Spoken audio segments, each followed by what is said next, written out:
Dennis dan Bernie mencari keberadaan Miko, dan akhirnya dia melihat Miko berjalan dengan menyeret satu kakinya yang terkena tembakan laki-laki bertopeng itu. "Boy," Dennis berlari ke arah sahabatnya itu. Miko terduduk lemas melihat sahabatnya mendekatinya.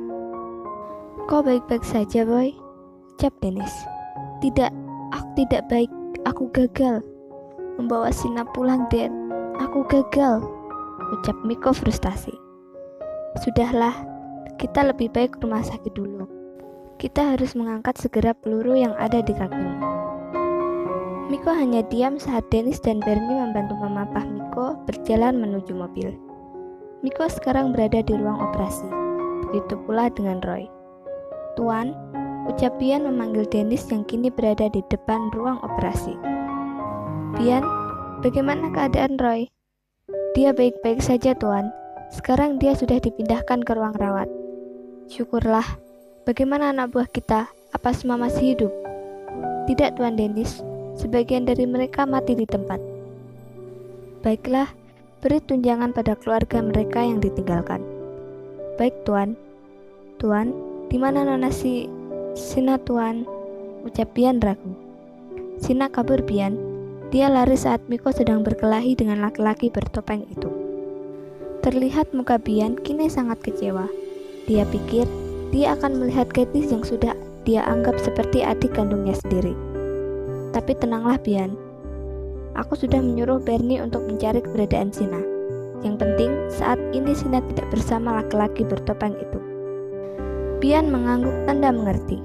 Bian kemudian pergi untuk mendata semua anak buah yang mati di tempat kejadian untuk memberikan tunjangan kepada anggota keluarga yang ditinggalkan. Di sisi lain, Sen pun masih melajukan motornya, entah mereka mau pergi kemana. Sen pun tak tahu harus membawa gadis yang pernah menyelamatkan hidupnya itu kemana.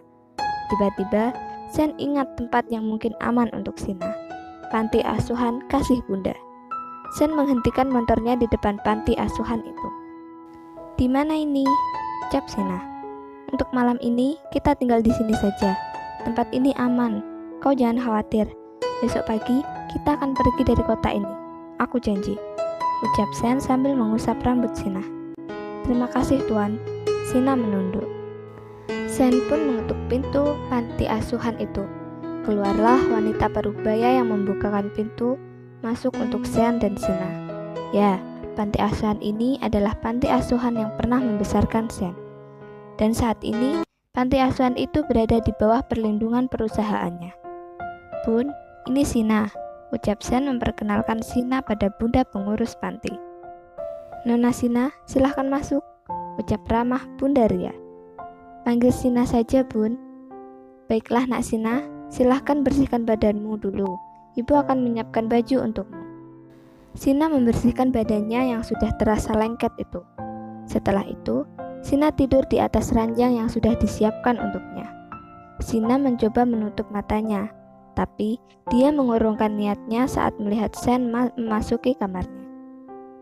Tuan, apa yang kau lakukan di kamarku?" "Kamarmu? Ini adalah kamarku." "Lalu aku harus tidur di mana?" "Ya di sinilah, tidak ada kamar lagi," ucap Sen. "Tapi kita tidak bisa tidur bersama. Kita tidak ada status." "Astaga Sina, kau itu bodoh atau gimana? Kita ini hanya akan tidur, bukan melakukan yang aneh-aneh. Hanya tidur tak perlu status. Orang tinggal meremaja kok repot," ucap Sen. Saat ini, Sen sudah berbaring membelakangi Sina yang tengah terduduk di atas ranjang.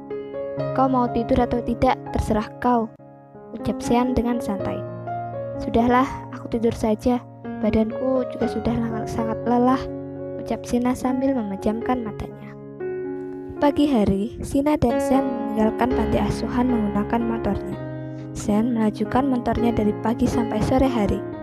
Sina yang takut keberadaannya terlacak benar-benar tidak mau menggunakan angkutan umum. Bahkan, Sen sudah menawarkan Sina naik pesawat, tapi Sina tidak mau. Di sela perjalanannya, Sen membuka pembicaraan. "Sina, bagaimana kalau kita berhenti dulu?" "Hah? Apa?"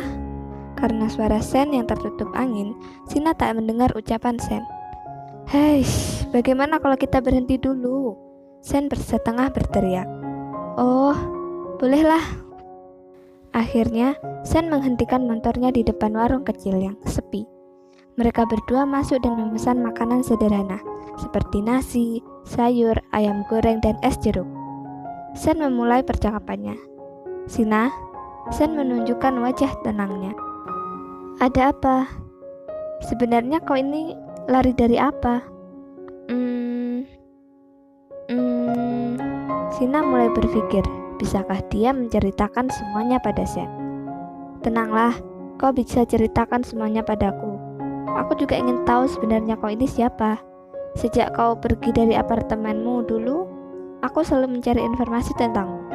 Tapi sepertinya ada yang melindungi data pribadimu, ucap Sen terang-terangan. Sina menarik nafas panjangnya, lalu menceritakan semuanya. Sen mendengarkan cerita Sina dengan serius.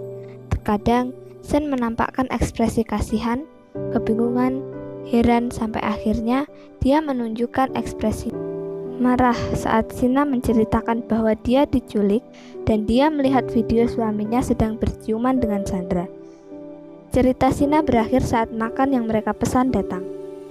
Setelah makan, Sen bertanya kepada Sina, "Boleh aku tahu siapa nama suamimu? Tapi bisakah kau menjaga rahasia? Pernikahanku tidak dipublikasikan, hanya segelintir orang yang tahu, Sen." "Tentu, aku akan menjaga rahasiamu." "Kau berjanji?" "Ya, aku berjanji." "Nama suamiku adalah Miko Baskoro Aditama." "Hah?" Sen terkejut mendengarnya. Tangannya mulai mengepar seperti menahan amarah. Sina yang melihat ekspresi terkejut Sen sedikit bingung. "Apa kau mengenalnya?" "Ah, tidak. Tapi dari ekspresimu kau terlihat sangat terkejut. Apa kau yakin tidak mengenalnya?" "Ah, aku ingat. Miko Baskoro Aditama itu tuan muda terkaya nomor 1 kan? Semua orang mengenalnya, apalagi orang yang berada di dunia bawah sepertiku." "Oh iya, aku hampir lupa. Kenapa kau selalu membawa pisau dan pistol? Bahkan di apartemenmu dulu penuh dengan senjata. Apa sebenarnya pekerjaanmu?" "Hahaha, kau tak akan tahu pekerjaanku, Sina," jawab Sen tenang. Di tempat lain, Miko sudah meninggalkan rumah sakit. Kini dia berada di markas Denis. Dengan wajah marah, dia menemui Sandra yang masih disekap di penjara bawah tanah. "Sayang, kau datang untuk menyelamatkanku," ucap Sandra dengan wajah gembiranya. Dia berpikir bahwa Miko akan membebaskannya. "Jangan mimpi. Katakan kepadaku, siapa laki-laki bertopeng itu?" "Hahaha, tidak akan. Apapun yang terjadi, aku tidak akan mengatakannya padamu." "Apa kau ingin mati dengan mengenaskan, Sandra?" "Tidak, sayang. Kau tidak akan berani menyakitiku. Kau mencintaiku.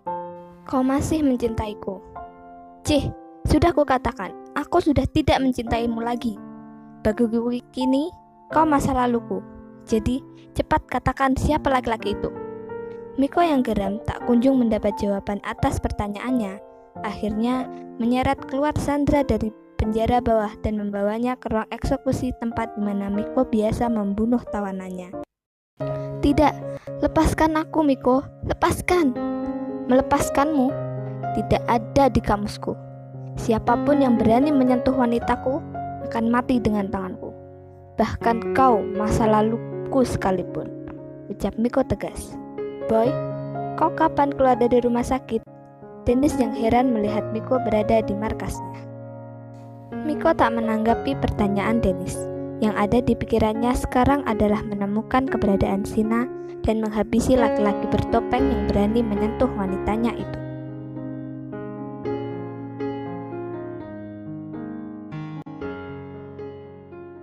Terima kasih teman-teman sudah menonton video ini. Jangan lupa like, comment, share, and subscribe karena akan ada video baru setiap harinya.